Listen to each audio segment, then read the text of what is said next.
नमस्कार, स्वागत है आप सभी का दूरदर्शन समाचार पर। न्यूज एट 10 लेकर हाजिर हूं मैं कृतिका और अगले आधा घंटे में हम जानेंगे देश दुनिया की तमाम बड़ी और छोटी खबरें। लेकिन सबसे पहले नजर डालेंगे 10 बजे की सुर्खियों पर।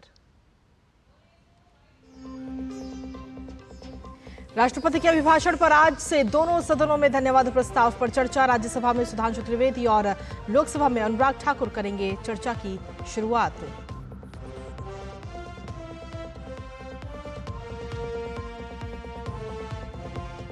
केंद्रीय स्वास्थ्य मंत्री जेपी नड्डा विकसित भारत 2047 की कार्य योजना की उपलब्धियों का करेंगे अनावरण। साथ ही स्वास्थ्य से जुड़ी 3 नई पहल का भी करेंगे शुभारंभ।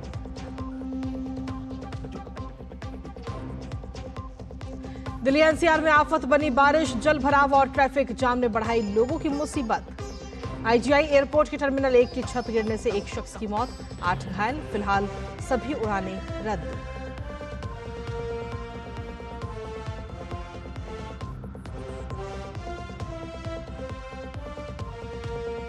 कर्नाटक के शिवमोगा में दर्दनाक सड़क हादसा, टेम्पो और लॉरी की टक्कर में 7 महिलाओं समेत 13 लोगों की मौत, कई लोग गंभीर रूप से घायल।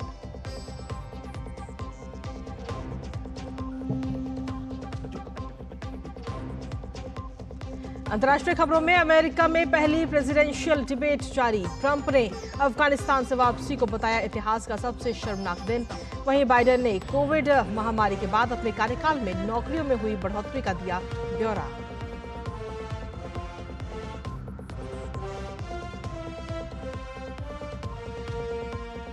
खेल की खबरों में टी20 क्रिकेट विश्व कप के फाइनल में पहुंची टीम इंडिया।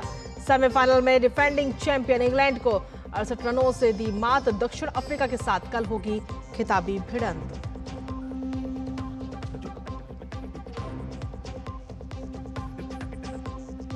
और भारतीय एथलीट किरण पहल ने पेरिस ओलंपिक के लिए किया क्वालिफाई। 400 मीटर वर्ग में हासिल किया कोटा।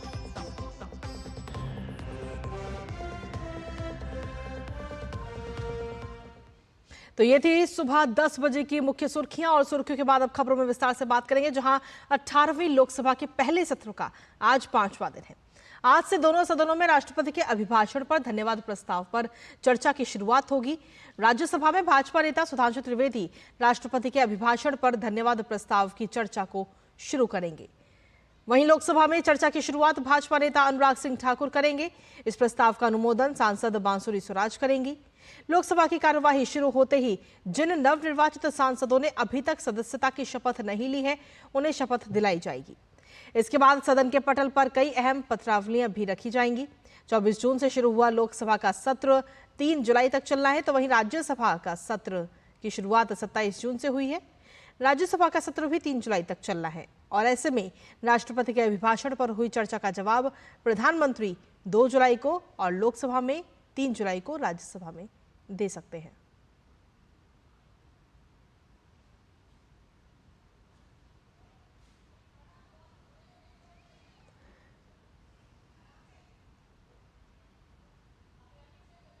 तो 18वीं लोकसभा का ये पहला सत्र, जिसमें आज की अगर हम बात करें तो अनुराग सिंह ठाकुर धन्यवाद प्रस्ताव पर चर्चा का प्रस्ताव रखेंगे। और वहीं राज्यसभा की अगर हम बात करें तो राज्यसभा में सुधांशु त्रिवेदी चर्चा की शुरुआत करते हुए नजर आएंगे। 3 जुलाई तक सत्र चलना है लोकसभा और राज्यसभा का। वहीं लोकसभा की अगर हम बात करें तो 24 तारीख से ये सत्र शुरू हुआ था, और राज्यसभा का सत्र 27 तारीख से शुरू हुआ था।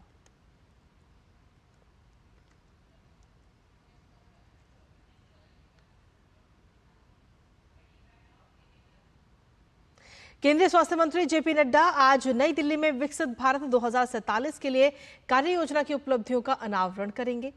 इसके साथ ही आयुष्मान भारत गुणवत्ता स्वास्थ्य कार्यक्रम में 3 पहलों का अनावरण करेंगे। इस कार्यक्रम में आयुष्मान आरोग्य मंदिर उपकेंद्रों के लिए वर्चुअल NQAS मूल्यांकन लॉन्च किया जाएगा।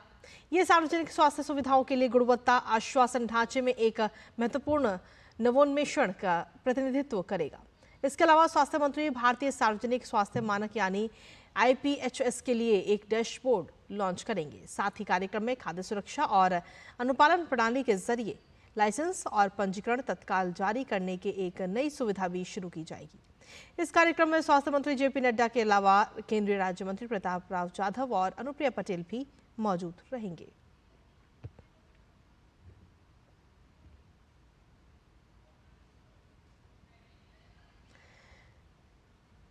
तो आपको बता दें कि स्वास्थ्य से जुड़ी हुई कई नई पहलों का आज शुभारंभ होना है, जहां जेपी नड्डा आज 3 नई पहलों का आज शुभारंभ करेंगे।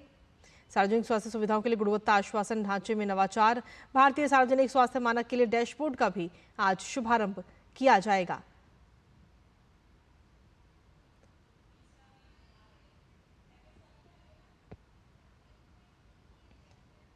तो जेपी नड्डा का क्या कुछ कार्यक्रम है वो हम आपको बता रहे हैं। स्वास्थ्य से जुड़ी हुई नई पहलों का आज शुभारंभ किया जाएगा। और वहीं आयुष्मान आरोग्य मंदिर उपकेंद्रों के लिए वर्चुअल NQAS मूल्यांकन का भी आज शुभारंभ होगा।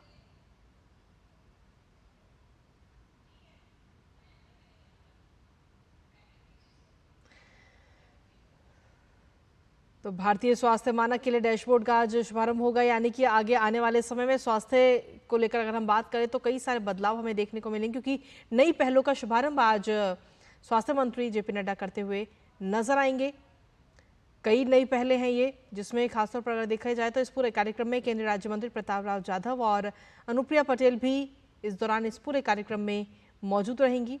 आयुष्मान आरोग्य मंदिर उपकेंद्रों के लिए वर्चुअल NQAS मूल्यांकन का आज शुभारंभ किया जाएगा। वहीं सार्वजनिक स्वास्थ्य सुविधाओं के लिए गुणवत्ता आश्वासन ढांचे में नवाचार को लेकर भी पहल की जाएगी। और न्यूज़ एट 10 में वक्त एक छोटे से ब्रेक का है, आप बने रहिए हमारे साथ। अब तक टेस्टी राजमा बनाना नहीं आया। बिना MDH राजमा मसाला के टेस्टी राजमा कैसे बनेगा? MDH राजमा मसाला। क्या स्वादिष्ट राजमा बनाए। बात जब पीढ़ियों के लिए बनने वाले घर की हो तो जिम्मेदारी बड़ी हो जाती है। गैलेंट समझता है ये जिम्मेदारी। अब डबल M रिब्स के साथ गैलेंट एडवांस TMT रीबार निर्माण का रियल हीरो। घुटना, कंधा या कमर, चाहे जैसा हो दर्द, डॉक्टर ऑर्थो आपको देता है दर्द से पूरी आजादी। ये कोई टेम्पररी पेन किलर नहीं, आयुर्वेदिक औषधि है।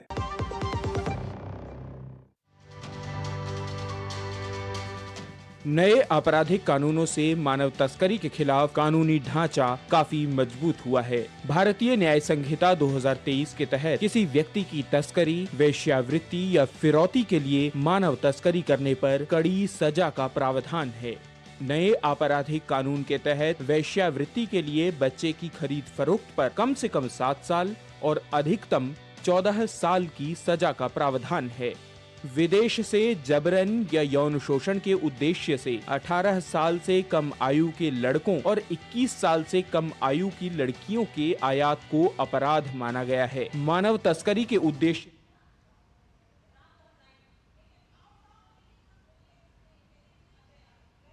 में मानव तस्करी में लिप्त व्यक्ति के लिए बढ़ी हुई सजा का प्रावधान किया गया है। नए आपराधिक कानून यानी भारतीय न्याय संहिता 2023, भारतीय नागरिक सुरक्षा संहिता 2023 और भारतीय साक्ष्य अधिनियम 2023 1 जुलाई 2024 से लागू हो रहे हैं। नए कानूनों के बारे में जानने के लिए और ब्रेक के बाद एक बार फिर से स्वागत है आप सभी का। इसी बीच आपको बता दें कि आज सुबह ही टर्मिनल 1 पर, यानी कि दिल्ली का जो एयरपोर्ट है, वहां पर छत का एक हिस्सा अचानक से गिर गया और अब मंत्री वहां पर पहुंचे हैं जायजा लेने के लिए। Like you already know, a section of the canopy which is outside of the airport extension of the airport building has collapsed due to heavy rains that has been happening since the night, and we want to express our condolence to the life that has been lost in this tragic incident also, and along with that 4 people have also been injured. So we are taking care of them right now. As soon as the incident happened, it has come to our notice and we have reacted immediately. We have immediately sent the emergency response team, the fire safety team, and also the CISF, NDRF teams. Everyone was available at the site and they have done thorough inspection so that no other casualties are there or no other injured are there which are stuck in the collapse. So right now the situation is under control. The whole rest of the terminal building has been closed off and everything is being thoroughly inspected so that any other untoward incident does not happen here. And regarding the flights that are supposed to be operating from T1, we have informed the airlines people immediately that passengers are the first priority for us also. So passengers shouldn't face any inconvenience So till 2 o'clock, the flights have been cancelled because an immediate alternative was not able to be established here.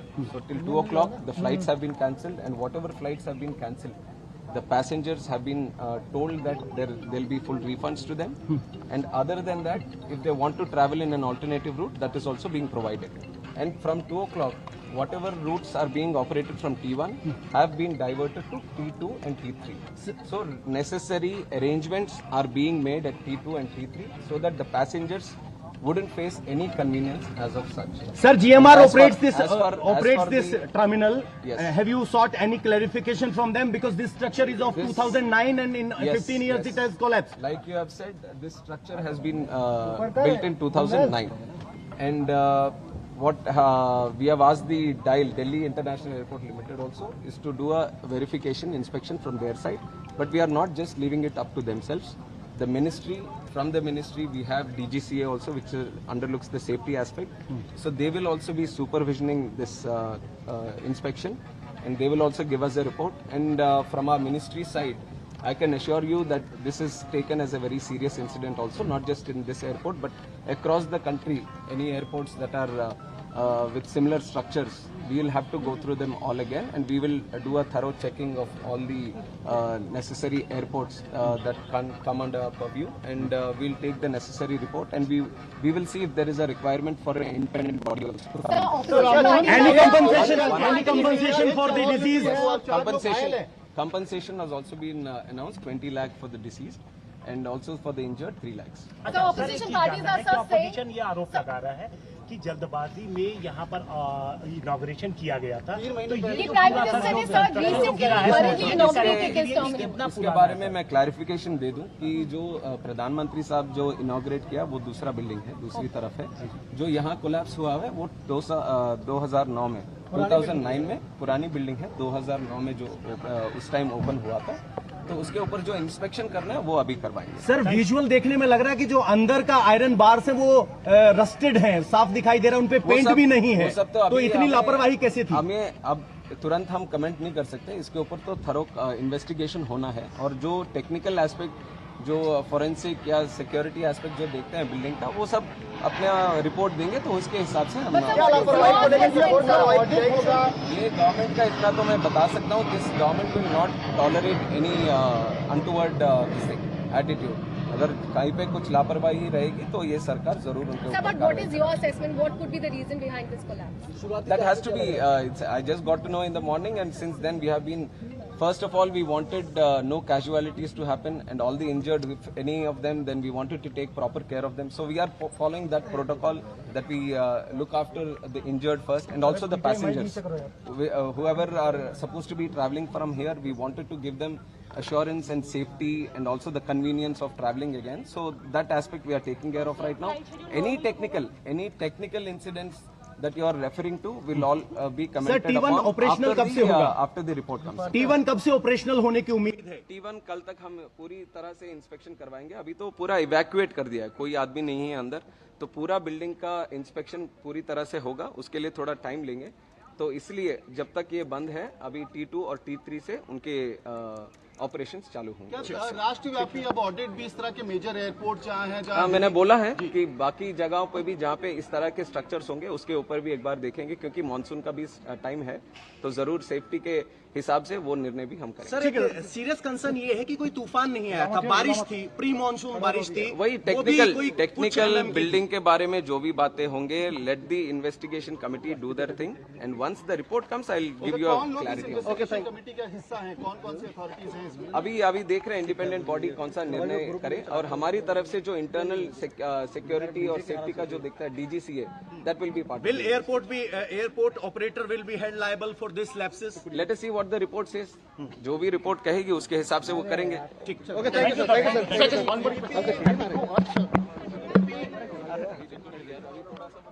तो नागरिक उड्डयन मंत्री राममोहन नायडू को आप सुन रहे थे, जो इस वक्त घटनास्थल पर पहुंचे हैं। दरअसल आज सुबह करीब 5 बजे दिल्ली के इंदिरा गांधी एयरपोर्ट पर यह हादसा हुआ है, जहां पर टर्मिनल 1 की छत अचानक से गिर गई और इस बीच 2 से 3 गाड़ियां इस मलबे में दब गईं। साथ ही इस हादसे में एक व्यक्ति की मौत भी हो गई और 8 लोग घायल बताए जा रहे हैं, जिनका इलाज इस वक्त चल रहा है।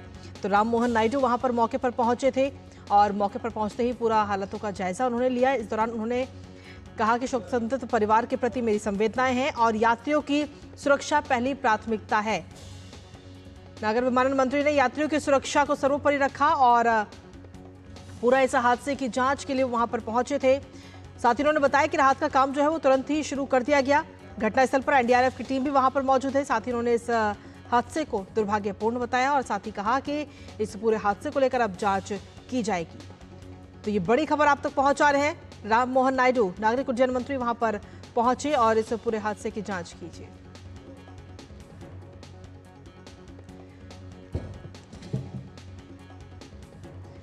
तो एनडीआरएफ की टीम भी वहां पर मौजूद है और लगातार वहां पर इस वक्त काम किया जा रहा है। राहत बचाव कार्य वहां पर किया जा रहा है क्योंकि इस हादसे में एक व्यक्ति की मौत हो गई और 8 लोग घायल इस वक्त बताए जा रहे हैं इस हादसे में।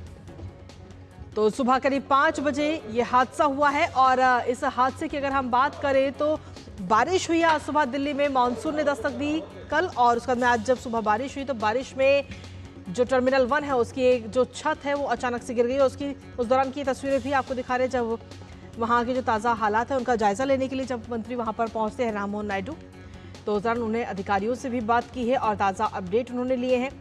साथ ही फिलहाल अगर देखा जाए तो अभी फिलहाल एयरपोर्ट का जो कामकाज है उसको वहाँ पर बंद कर दिया गया है।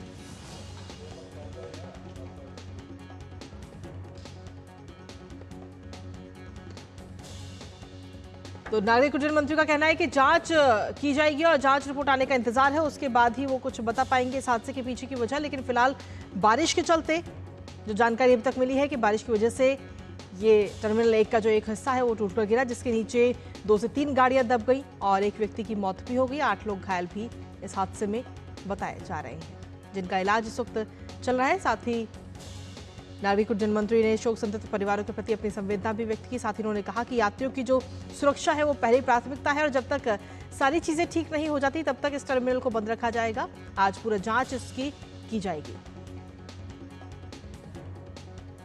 तो दिल्ली एनसीआर में आज सुबह की बारिश राहत के साथ साथ आफत भी लेकर आई है। दरअसल राजधानी के कई सारे ऐसे इलाके हैं जहां सड़कें पानी से लबालब हैं। लोगों को आने जाने में इतनी परेशानी हो रही है कि दिल्ली के मधु विहार की अगर हम बात करें तो दिल्ली के मधु विहार या भिकाजी कामा पैलेस या मेहरौली, बदरपुर रोड, शांति पथ, कनॉट प्लेस, ये तमाम वो ऐसी जगह है जहां पर जलभराव की सबसे ज्यादा स्थिति इस वक्त देखने को मिल रही है। मिंटो ब्रिज, 3 मूर्ति मार्ग, मूलचंद सहित कई इलाकों में कमर से ऊपर पानी भरा हुआ है और ये देखिए मिंटो रोड की अगर हम बात करें तो वहां पर ब्रिज के पास ज्यादा पानी के चलते कारें ही वहां पर डूब गई हैं। मौसम विभाग के अनुसार सफदरजंग में पिछले 24 घंटों में अगर देखा जाए 228.1 मिलीमीटर बारिश दर्ज की गई है। वहीं लोधी रोड में 192.8 मिलीमीटर बारिश दर्ज की गई है। तो दिल्ली एनसीआर में जहां बारिश राहत तो बनी, गर्मी से दिल्ली वासियों को राहत तो मिली, लेकिन कहीं ना कहीं अब ये आफत भी बन रही है और ये तस्वीरें आपको दिखा रहे देखिए। और उर्मिलेश और आदित्य हमारे सहयोगी इस वक्त हमारे साथ जुड़ गए हैं, सीधा उन्हीं का रुख करते हैं। सबसे पहले उर्मिलेश आपके पास में आएंगे, आप इस वक्त दिल्ली में मौजूद हैं और दिल्ली की स्थिति जो है, जो बारिश आई वो राहत तो लाई, गर्मी से राहत तो लोगों को मिली, लेकिन साथ ही साथ मुसीबत भी कहीं ना कहीं बन चुकी है अब दिल्ली में दिल्ली वासियों के लिए।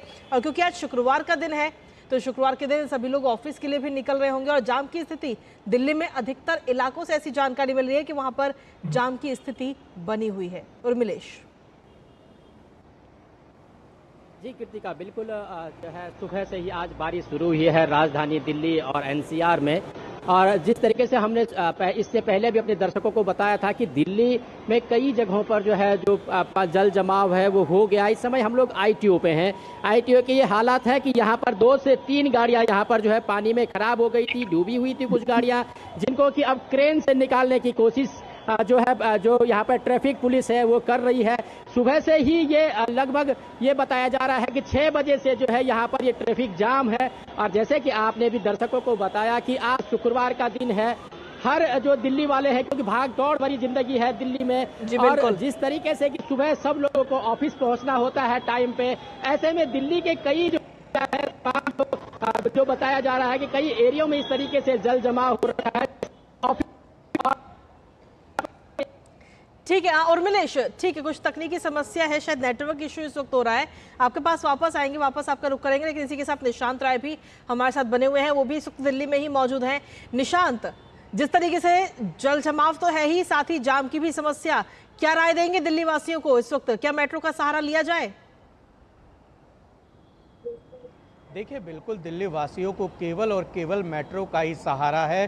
कल तक जो दिल्ली पानी मांग रही थी, आज वो दिल्ली कह रही है कि हमें पानी से बचा लो, और इसकी जिम्मेदारी केवल और केवल दिल्ली सरकार पर आती है। और आपको मैं दिखलाना चाहूँगा, इस समय मैं रणजीत सिंह फ्लाईओवर पर मौजूद हूँ, और यहाँ पर कुछ देर पहले लगभग 9:30 बजे के आसपास, जहाँ पर आप ये ऑटो देख रहे हैं, यहाँ पर मेरी कार थी, और मेरी कार यहाँ से लगभग 20 मीटर दूर पहुँची है पिछले आधे घंटे से ज़्यादा में। आप समझ सकते हैं कि कितनी बुरी स्थिति है। ये सेंट्रल दिल्ली की बात है, लुटियन दिल्ली की बात है, और यहाँ से कुछ दूर आगे जाएंगे तो सबसे पहले आम आदमी पार्टी का दफ्तर पड़ेगा, उसके बाद अन्य राजनीतिक दलों के मुख्यालय पड़ेंगे, नई दिल्ली रेलवे स्टेशन इस रास्ते में पड़ता है, रामलीला मैदान पड़ता है, और दिल्ली के ये पानी को हटाने की जिसकी जिम्मेदारी है सिविक बॉडी यानी कि MCD का भी दफ्तर यहाँ से लगभग 1 किलोमीटर दूर पड़ता है। आप समझ सकते हैं स्थिति क्या है। राजधानी में जब भी बारिश आएगी कुछ इस तरीके की स्थिति बनती है। हमने पिछले साल भी देखा था कि राजधानी में बाढ़ की स्थिति बनी थी, तब दावे बड़े बड़े किए गए थे, लेकिन पहली ही बारिश ने सारे दावों की पोल खोल दी। और अब से कुछ देर बाद मैं आपको कहना चाहूंगा कि हमें सियासत देखने को मिलेगी, आरोप प्रत्यारोप का दौर देखने को मिलेगा। ना तो राजधानी में पानी की समस्या दूर हुई, और जब बारिश हुई तो जल भराव की समस्या दूर नहीं हुई, और जब सर्दियां आएंगी तो प्रदूषण की समस्या सामने आ जाएगी। कुल मिलाकर कहा जा सकता है कि देश की राजधानी में रहने वाले लोगों का दुर्भाग्य है कि जो उन्हें सबसे पहले सुविधाएं मिलनी चाहिए थी, शायद उनसे सुविधाएं लगातार छीनी जा रही हैं, और दिल्ली इस समय पूरी तरीके से जाम में फंसी हुई है पहली बारिश के चलते। बिल्कुल, क्योंकि जब बारिश नहीं थी मानसून के आने से पहले लगातार ये वादे और दावे किए गए थे कि प्रशासन की तरफ से पूरी तैयारियां हैं इस तमाम जो मुश्किलें हैं उनसे निपटने के लिए, लेकिन वो तमाम जो दावे हैं वो फेल होते हुए नजर आ रहे हैं। आपका वापस रुख करेंगे, लेकिन इसी बीच भोपाल से हमारे सहयोगी आदित्य श्रीवास्तव भी इस वक्त हमारे साथ जुड़ गए। आदित्य, दिल्ली की जो ताजा अपडेट है, जो ताजा तस्वीर है, वो तो हम अपने दर्शकों को दिखा ही चुके हैं। फिलहाल आप भोपाल की तस्वीरें दिखाइए और वहां पर किस तरीके के हालात हैं मानसून को लेकर। कृतिका, सुबह जब मेरी आपसे बात हो रही थी तो मैंने आपको ये बताया था कि पूरे मध्य प्रदेश में मानसून पूरी तरीके से एक्टिव हो रहा है, लेकिन अब आंकड़े आ गए हैं। देखिए, पिछले 24 घंटों की अगर बात करें सुबह 8:30 बजे तक, तो अगर मालवा निमाड़ में आप जाएंगे तो उज्जैन 38 मिलीमीटर बारिश उज्जैन में पिछले 24 घंटे में हुई है, और 20 मिलीमीटर से ज्यादा बारिश जो है वो धार में हुई है। ये दोनों जगह मालवा निमाड़ में आते हैं। आप बुंदेलखंड में जाइए तो नौगांव और छतरपुर यानी खजुराहो जो इलाका है खासतौर से, वो 50 मिलीमीटर के आसपास बारिश जो है वो खजुराहो में हुई है, यानी कि छतरपुर जिले में हुई है, और उसके आसपास के इलाकों में हुई है। महाकौशल में आप जाएंगे, जबलपुर में करीब 40 मिलीमीटर बारिश दर्ज की गई है। तो ये तमाम वो इलाके हैं मैं मध्य प्रदेश की अगर देखें तो चारों कोने आप देख सकते हैं, ये चारों कोनों में ये तमाम इलाके फैले हुए हैं, और ये बताते हैं ये आंकड़े कि केवल एक जगह नहीं, ग्वालियर चंबल में भी आप जाएंगे तो गुना और शिवपुरी के आसपास में 20 मिलीमीटर से 15 मिलीमीटर बारिश जो है वो दर्ज की गई है, और कई इलाकों में अभी भी बारिश हो रही है। मौसम वैज्ञानिक अगले 24 से 48 घंटों की अगर बात करें तो वो यही कह रहे हैं कि खासकर ग्वालियर चंबल में, जहां पर अभी भी पिछले 1 से 2 दिनों में मानसून एक्टिव नहीं हुआ था, वहां अब उसकी गतिविधियां देखने को मिल रही हैं। मालवा निमाड़ में आप जाएंगे तो जो इंदौर उज्जैन की तरफ भी जो है बारिश अगले 24 घंटे में देखने को मिल सकती है। और भोपाल में पिछले अगर देखें तो 1.5 इंच 2 इंच बारिश जो है वो पिछले 24 घंटे में हो चुकी है, और अगर 1 से 1.5 इंच बारिश और हो जाती है भोपाल में इस जून के महीने में, तो ये 21 और 22 का जो 2021 का जो रिकॉर्ड है वो भोपाल तोड़ देगा बारिश में।